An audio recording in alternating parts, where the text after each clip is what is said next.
We move from Congress to the controversies swirling around the White House. John Yang has more on the day's politics. Thanks, Ari. We turn back to the president's exchange with that family of a soldier killed in action earlier this month and the president's role in the bipartisan effort to stabilize the health insurance market.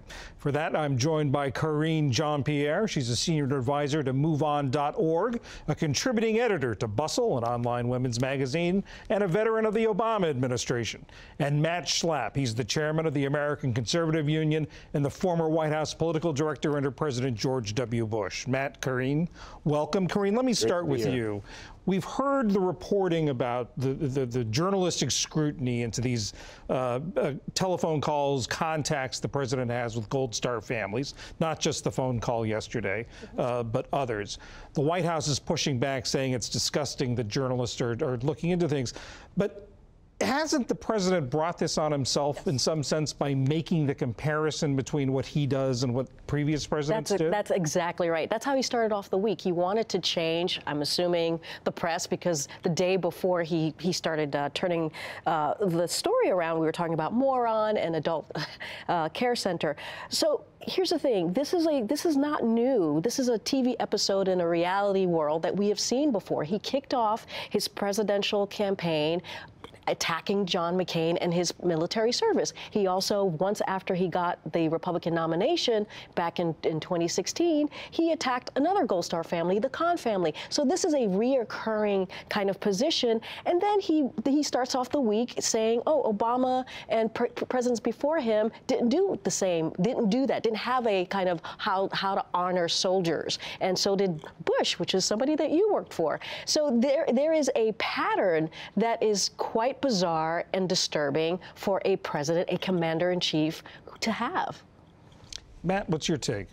I think the pattern is actually on his critics. And I think the critics have enjoyed trying to act like there is somehow a disrespect for the commitment of our military and their families. And I think it's actually just the opposite. I think if you look at the support that he gets from military families and the military across the country, I think they're very appreciative of what he's doing to re-energize them and the approach he has on these basic issues of our national security. And I think the people who are making politics about this are the people who oppose him politically. And I just think there are some things that just aren't political. And I think when we have dead men and women from the battlefield, I just don't think it's political. Maybe one president will handle it one way. Maybe another president will handle it another way. Maybe not all presidents handle every phone call or every interaction perfectly, but they're trying to do their best to console somebody who's got a terrible loss. And I think when we put this in, make it all about politics and what people's reactions are, what I care about is I want our commander-in-chief to console the families of the fallen, and I'm glad he does it. But Matt, didn't the president, the president raised this. He started this discussion on Monday when he was asked about the public silence, his silence about the 4 Green Berets killed in Niger, and he brought up this comparison to President Obama in particular. Look, you can say it's a question, but you can also say it's a charge. And the charge was that he is not quickly enough or often enough calling the families of those who have lost a loved one on the battlefield. And what he was trying to say is that that's not accurate.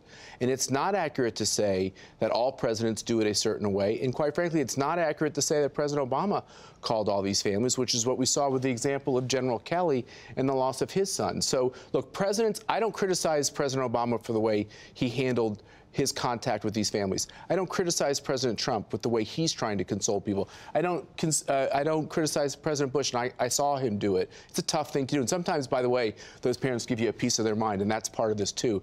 And I think there should be a zone of privacy around this. And I think what we're doing is we're selling the central focus of this, which is the sacrifice of one American to put their body and their lives to protect the rest of us. Yeah, let me stay with you and turn to health care. We heard the president just yesterday talk about how this bipartisan effort by Senators Alexander and Murray to try to figure out a sort of an interim step to stabilize the health insurance markets while they work on repeal and replace of the Affordable Care Act. But then today he comes out and says that he's against it. What's the president doing here? What's going on? Well, he's driving his head of legislative affairs crazy, I'm sure. But no, there is method to his madness, which is what he's trying to say is that we can get a deal on these payments to make sure that premiums are affordable for working class people. But in order to do that, you have to compromise. And this is where Senator Schumer and Speaker Pelosi, they have to decide if they want to get these CSR payments done. He's going to need to get some things done that Republicans want to see done in health care reform as well, some of the aspects of the previous bills that have failed in the Senate. This is true on DACA. This is true on all these issues. The president is definitely willing to come up with a compromise, but it's not just on that issue. It's going to have to be coupled with some other issues. So I think there's a real chance to get something done on this, but at the end of the day, there's no more important thing for Republicans than to actually do what they said they would do, which is to repeal and replace Obamacare.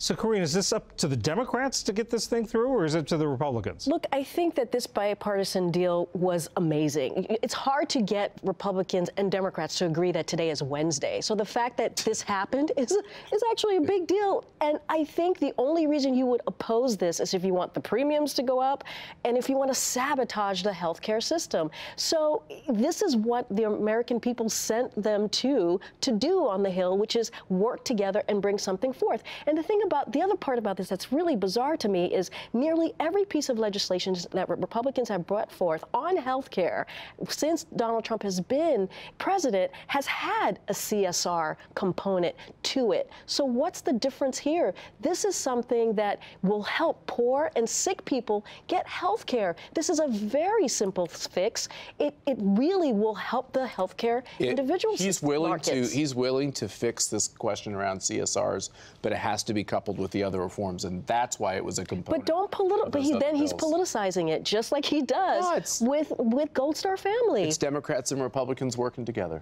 And that's the part that I don't understand. You finally have that. Why are you pushing it away? Why are you opposing it? This is a great thing. The answer is because it's not just about a fix of CSRs. That's one tiny little sliver of the But it's important for right now. It's important to make sure that poor people and sick people get help. The people I deal with want to see the whole thing repealed and replaced, not just a sliver. Well, Republicans couldn't do that. They had about 3-4 tries, and they couldn't make that happen. Okay, you got me there. That's right. You guys got the House, you got the Senate, you got the presidency. Come on. You sound like a Tea Party person. Hey, I'm just telling you the facts. Matt Schlapp, Karine Jean-Pierre, thanks so much. Thanks, John.